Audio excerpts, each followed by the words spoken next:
What's up, guys? Continuing the rating climb, 1224.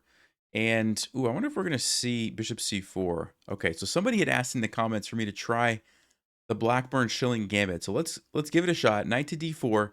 And white's best move is to probably just take or to castle.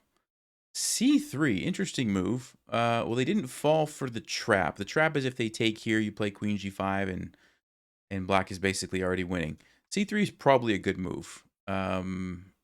Yeah, because I guess I just have to take, and the queen's going to come out. And so, okay, we tried it. And here's a good example of sometimes you play these types of gambits. If they don't work out, you're just going to be in a slightly worse position. But it's not like, the game is over. We can still play on. So how do we want to deal with the checkmate threat? Queen to f6 or knight to f6? Queen to f6, offering the trade. I kind of like that. So if I play knight to f6 after, like, let's just say d4, the bishop's going to come out. I mean, I could play bishop e7 and I would be fine, but queen to f6 probably doesn't matter. We'll go queen f6. We'll offer the queen trade and maybe take it to an early endgame. Okay, white doesn't want to trade. Now we have this weird situation where normally my knight would like to go here, but I can't. So I'm going to have to figure out an alternate way to do this. One option is just move the queen somewhere. Maybe I move it over here and then put the knight there. Or I bring the bishop out and put the knight on e7. Or I just kind of wait and do something else with this guy. So lots of ways that we could play this. I'd like to be able to play bishop c5, but I can't right now. Even if I play b6, hoping to do that next move, looks like white's just going to play d4, take that option away from me. So that doesn't really make a lot of sense. Queen g6 maybe does put some pressure here. It's kind of an annoying threat, I think, for white to deal with. They could castle, of course, and then we could start developing. Yeah, it's already kind of a weird looking position. And a lot of this did happen because I started with that gambit and it didn't work out. So we'll play queen g6. I'm not actually sure. This is basically, I'm just trying to free up the square for my knight because I think that's where my knight should go on f6. Okay, and I think now let's go ahead and play knight f6. We're attacking the e4 pawn. I'm expecting like d3 probably, maybe rook e1. d4. So white is going to allow me to take this with the idea that they'll take back here. Of course, I could trade first and then grab the pawn. The issue that I'm seeing, though, is my king is still in the center. Probably going to be a poisoned pawn if I make this trade. So take it like this. We can allow this. Then bishop c5 looks pretty nice. Lines up over there.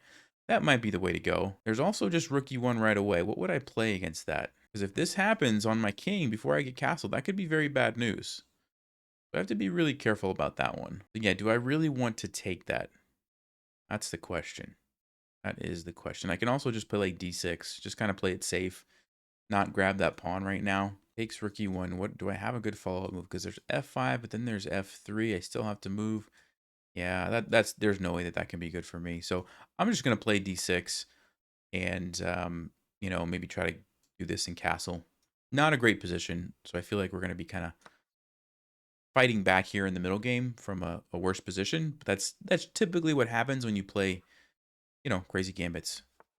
Now, of course, sometimes they work and you just win the game in like 7 moves, which is awesome. So it's a trade-off. Okay, where's the knight going? Probably here. It also defends the pawn. I think it's time to develop this guy. d6 or e7? I'll go ahead and put it on d6. It looks like it's not doing much, but it is defending the pawn. And sometimes white likes to play f4, and it can help. And now I'm wondering if I can get away with taking this. So let's see what happens. Takes, takes, takes. The rook's still going to come to e1. But now f5 looks a little bit better. There's still bishop coming in. Still going to be a pawn hanging. So still, maybe it's not the greatest. So let's go ahead and castle first. And once we castle, now I'm more comfortable taking the pawn. My king is not lined up on the e-file. I don't have to worry about that rook coming over. Okay, knight to h4. I think we can just grab the pawn now. So yeah, I'm going to go ahead and take the pawn. Looks like a free pawn. And like I said, we don't have to worry about the king getting into trouble. So I think this is fine. Okay, so we do get the queen trade, and we won a pawn. I'm pretty happy about that. White's knight is also kind of misplaced over here on the side. It's not doing a whole lot there. And there we see one of those big mistakes that I'm talking about, right? We continue to see those, and any chance, that white had of potentially winning the game is probably just gone. Let's throw in the check. Looks like we have a very nice follow-up on f2. Not sure where I'm going to go after the king goes back. Usually there's like an obvious way to take advantage of it, but in this case, maybe not. I can move the knight anywhere I want, essentially, but I don't really have a ton of things that I can attack. Maybe I'll bring the rook over, and if white tries to do this, I'll come down with a check. White would have to block with the bishop, and then I could play bishop d3, and I'm just all over white. So that looks very, very good. So yeah, let's go ahead and do that. Bring the rook into the game. And normally I wouldn't give up my knight and bishop for a rook like this, but in this case, I'm not. Okay, now we can take a pawn, which is better than before. So we'll take that with the check.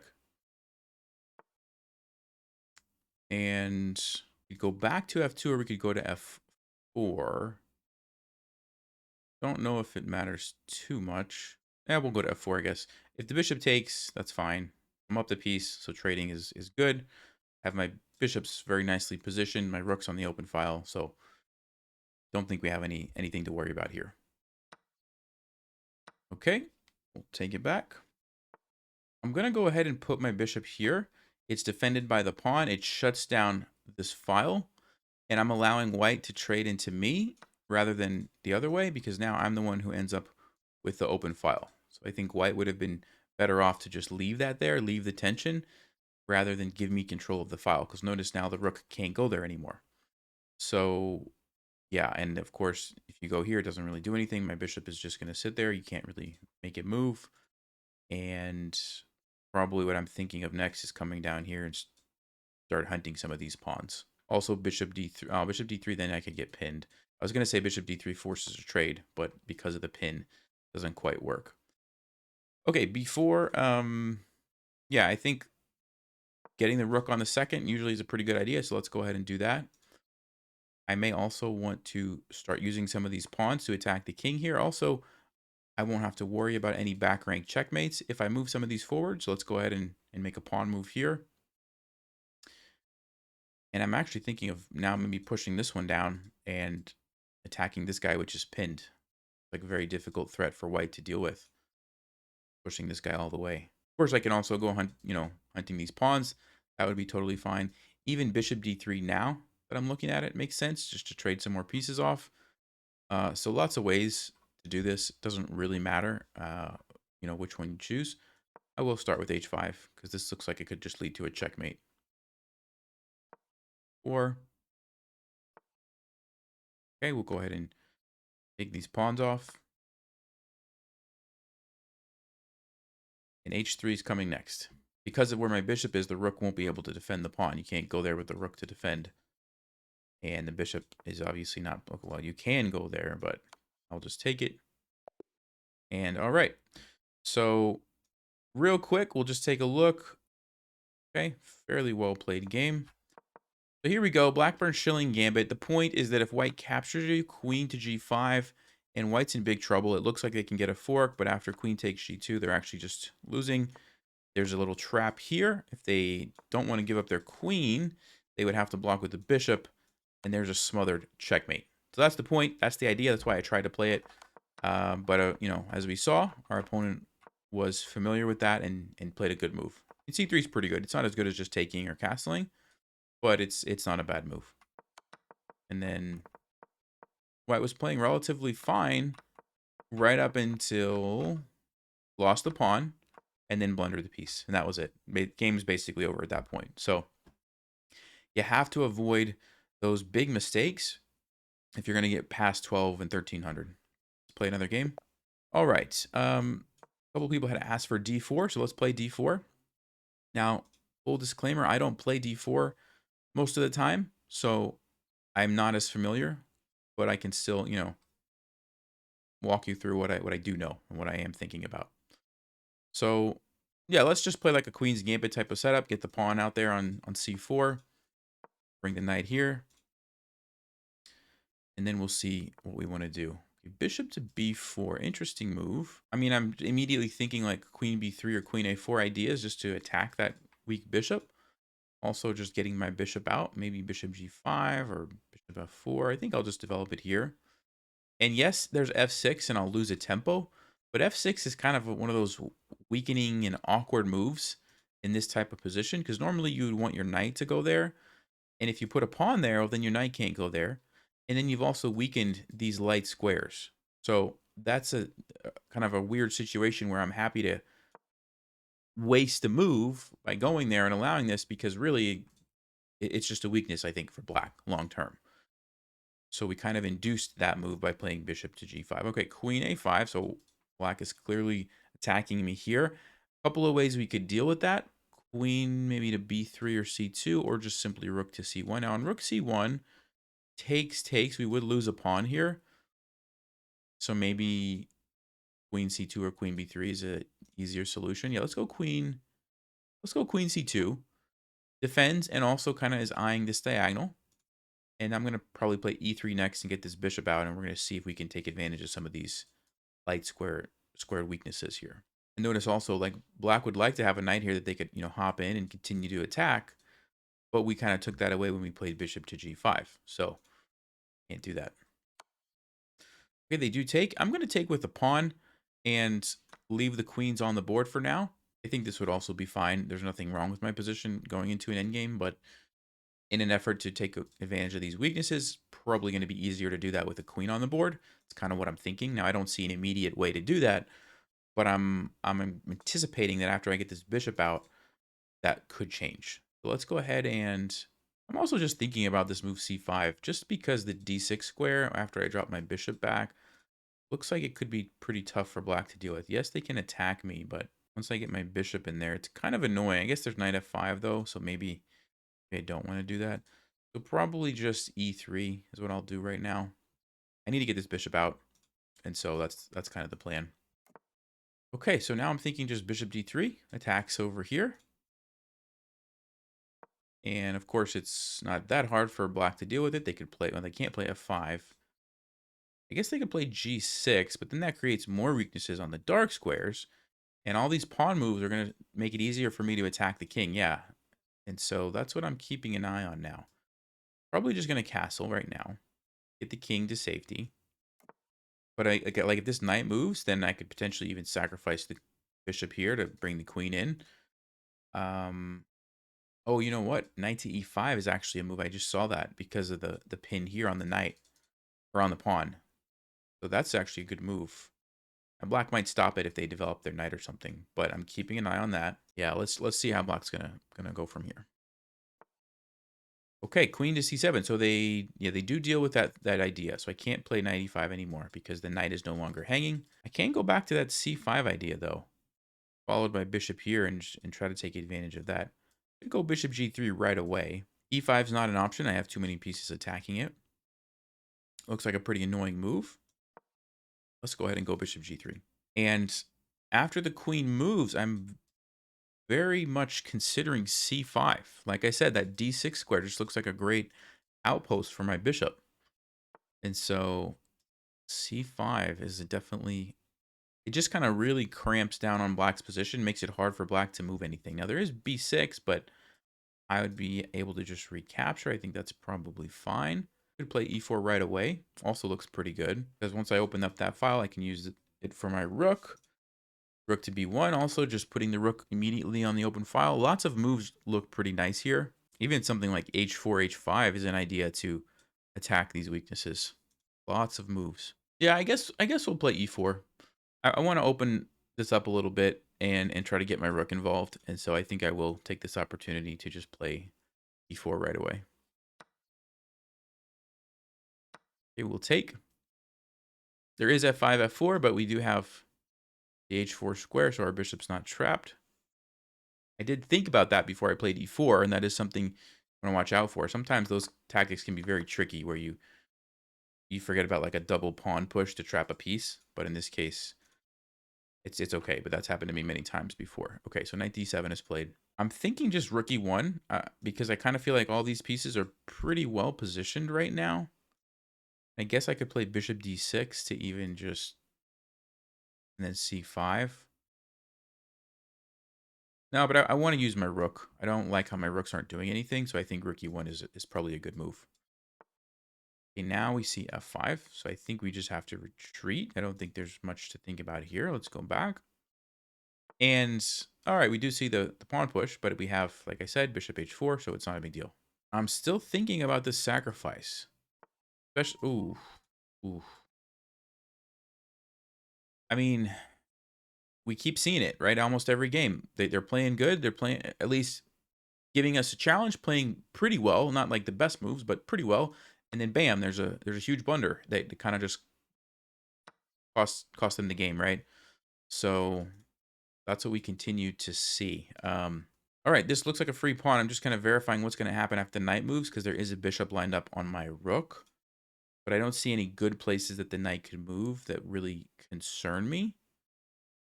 I think I will grab the pawn.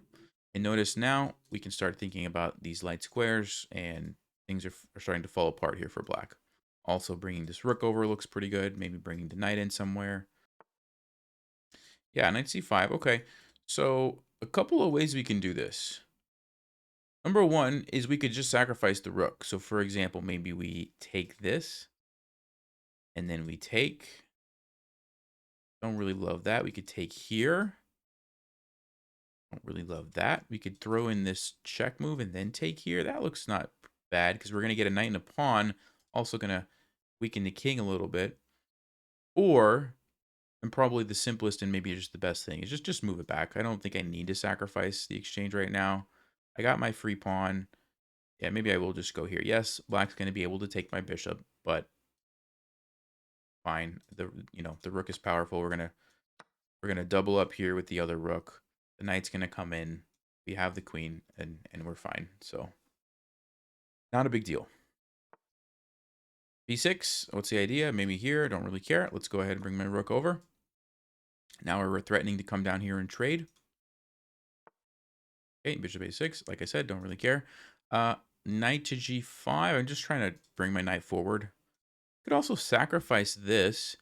The idea of opening up the king and going for like a checkmate. That looks pretty good. I'm going to do it. So, a rook for a knight and a pawn is not a terrible trade. It's 5 for 4 point-wise.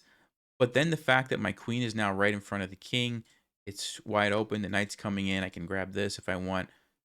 Has to be worth it for me. So let's bring the rook down. Threatening to get checkmate here. I don't know how. Yeah, black did not stop it. And so there we go. All right. So, again, let's check the game review. But again, we're seeing the same kind of thing. The opponents are playing pretty well.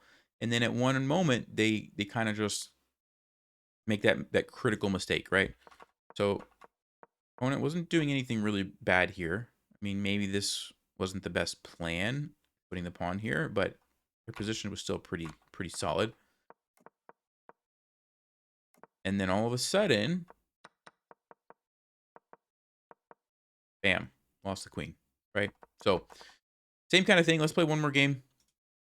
But those mistakes are critical. And if you want to get past 12, 1300, you have to avoid those. We'll play e4 this game. And let's see. We played the King's Gambit before. It was kind of a fun game. Let's try it again. And we'll see if we get a different response. I think last time we saw the Bishop e7, Cunningham defense. No, they captured and then Bishop e7, I think is what we saw. Okay, knight to c6. I'm just going to bring the knight out. This is pretty much like 90% of the time when you play the King's Gambit, this is going to be your follow-up move. To bring the knight out.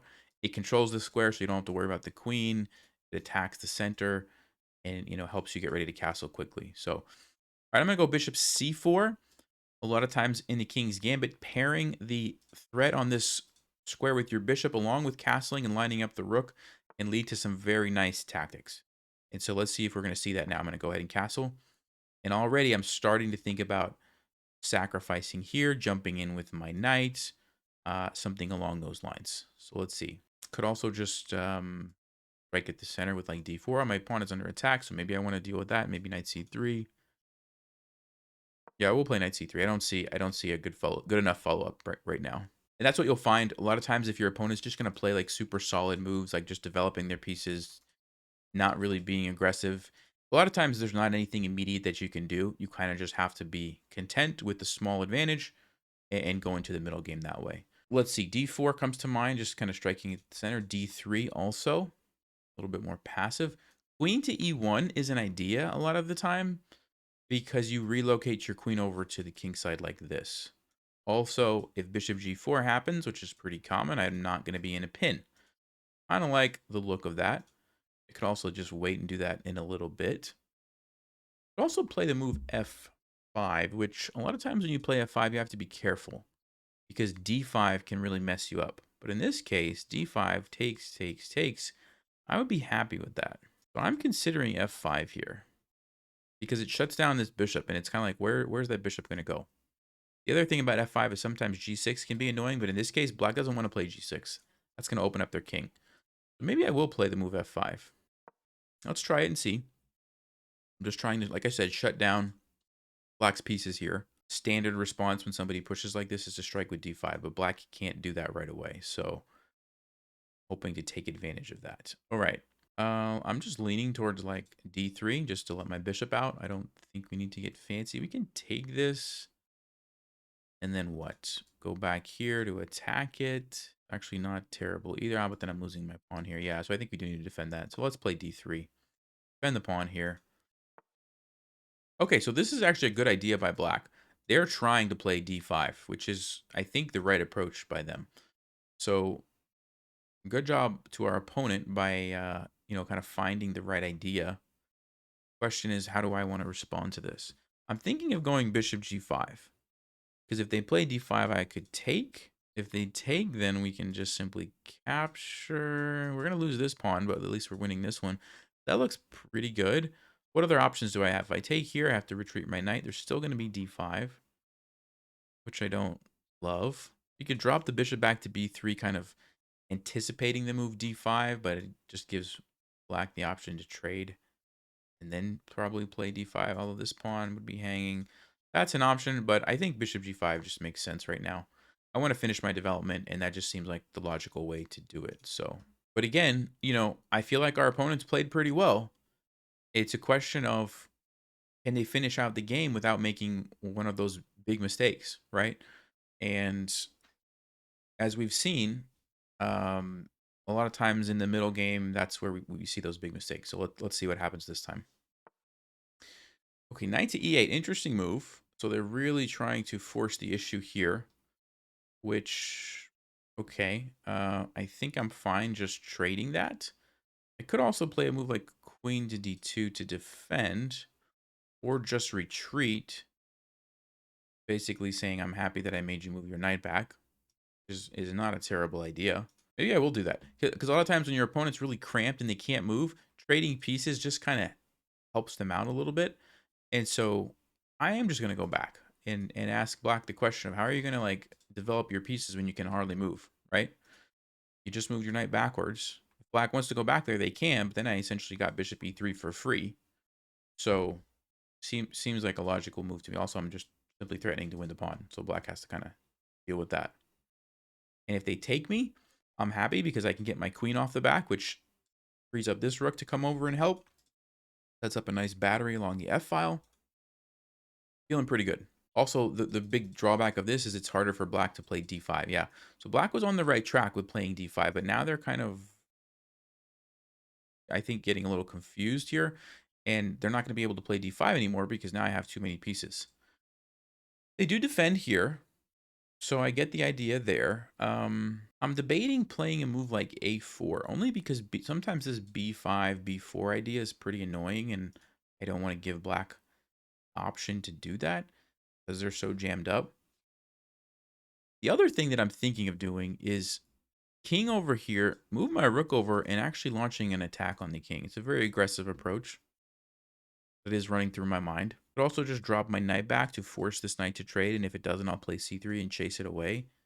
d5, though, becomes a problem, so I don't really want to move that just yet. Yeah, with all that in mind, I will go ahead and play a4. I'm just kind of playing it slowly here, basically saying, like, look, my position is great. I have lots of space, and I don't want to give black options to strike back and gain space. So that's basically what I'm doing. Knight to c7 is probably a good move. They're, again, kind of supporting these pawn breaks, so I think that's a good move. All right, well, let's see. We have queen d2, just getting the queen off of the back. Let's just say black's going to play d5 next move. Takes. They do have enough support there, so I probably want to kind of plan ahead for that. Wonder if I can take here, drop the knight back, attacks here, and actually threatens to potentially come over to the king side. Kind of like the look of that. And I feel like I need to do something because if I just wait for d5 to happen, I think black's going to have a good position. So let's go ahead and trade here. And I didn't want to get forked. That's why I had to take with the bishop and not the knight, by the way. Let's go back here. So we're attacking this pawn. But also, I'm kind of thinking of bringing the knight over this way to the king side. On d5, probably I will just retreat. Because if I take, then my pawn chain becomes weak and this guy becomes a target. Yeah, so I think we just go back. Probably b3 makes the most sense. Everything is defended here. And of course, if this happens, I would just simply take. Still, I think black's playing very well. They kind of got off track a little bit with the knight e8, bishop f6, but now they're kind of back on track of needing to play d5, and black is playing pretty well. Still haven't seen any big mistakes. c5, okay. Also seems like a decent move. So I'm thinking they defend their pawn. We can play e5. Where's the bishop going to go? Probably back. Then we can play f6. The point is, yes, we lose a pawn, but we kind of open up the king. Now, I don't know if I'm quite ready for that yet. Maybe I need some more pieces. So let's bring this knight over here. Just kind of setting up to potentially launch an attack on the king. e5 now looks like a more powerful threat. So e5, I think, is one idea that I have. Knight to h5, maybe also. Okay, that's probably a good move. Stop c5. They're not really threatening this. We would just simply take. So I think I will play, let's go queen d2. I want to make way for the rook to come over and support. This is where all the action is, kind of this area of the board. So I want to prepare that. All right, let's capture with the pawn to keep this defended. And I'm thinking of doing like this. But again, black's playing very well. They haven't made any big mistakes. If they keep this up, they're hanging with me basically, right? So let's see. Let's see if black is able to continue without making any big mistakes. Okay, b6, getting ready to bring their bishop into the game. Not a bad move. Let's go ahead and bring my rook over. I'm not worried about bishop a6. Okay, bishop b7. Now we can play e5. You've got the knight and the rook. If bishop takes here, I would take here. Black would have to save their bishop, and then I would be able to take here. That looks pretty good. But I think e5 would force bishop e7. And then probably f6 or something along those lines. Just to open everything up and go for the king. It seems like the best plan. Also, with my time in mind, I want to leave myself some time to figure out what's going to happen, so I'm not going to spend any more time. I saw enough to know that, hey, after the bishop goes back, I'm going to play f6. It's going to get wild and crazy, and I'm going to attack the king. That's all I needed to know, and I'm going to save the rest of my time for once that happens. Now, what I'm thinking about now is after bishop e7, okay, bishop h4, I didn't actually think about that move, but it is a move. It is a move. I don't know if it's a good move. What if I play f6 to cut off the queen? Probably takes. Still looks pretty good. Or I can also play queen f4. I think f6 is the move. I think f6 really just needs to happen to get to the king. So let's go ahead and do that. The immediate threat is to take the bishop. So I'm expecting black's going to trade here. You know what I could potentially play? Queen g5. Threatening checkmate. If this happens, I don't really care. I'm still threatening checkmate. How does black deal with that? How does black deal with that? 96, I just take it. G6, I just come over here. I don't see how black stops that. So I'm going to play queen g5. This is a more advanced move. So if I win this game because of this idea, I mean, I have to say my opponent played very well. They didn't really make any big mistakes. So this would be kind of an exception to that, what I keep telling you guys of like every loss because of a big mistake. This would be just a more advanced tactical idea. And I'm not really seeing how black's going to stop this. Like I mentioned, knight to e6 to try to defend. I would simply take it with my bishop. The other thing that you could do is push here, but then it opens up h6. Okay, and I don't know if they didn't see it or they just didn't see a way to stop it and they decided to just take a rook. Yeah, I guess you could say that's a big mistake, but they didn't really have a way to stop that. So interesting game. Our opponent was playing great. Let's check the game review on this one. I say they were playing great. 63 doesn't look great, but it felt like they weren't playing any big mistakes, right? They weren't playing the best moves, sure, but they weren't really playing any big mistakes. Okay, and let's just see here. They were playing very passively, but nothing really major. Right here, I think, yeah, knight to e8.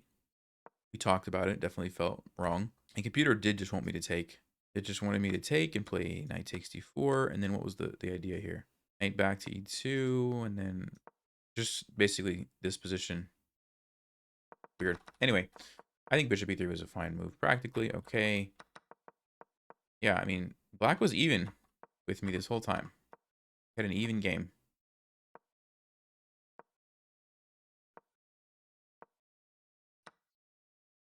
Yep. And then after queen g5, there was a forced checkmate. So the game was just over.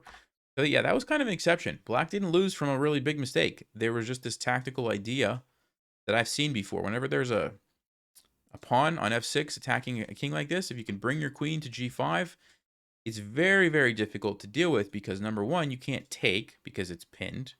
Number two, well, let's just show you the game. Number two, if they push, you always have this idea of checkmate here. And sometimes you have pieces that can defend. But in this case, the only one is knight to e6, but then, of course, I just take it. So it doesn't really cut it. So, yeah, there was just nothing for black to do here. Yeah, they can throw in a check. It doesn't really matter. Same problem exists. And, yeah, tough game for our opponent. All right, guys, 12:47, almost 12:50. I'm going to end it here, but I'll see you next time. Thanks for watching. Stay sharp, play smart, and take care.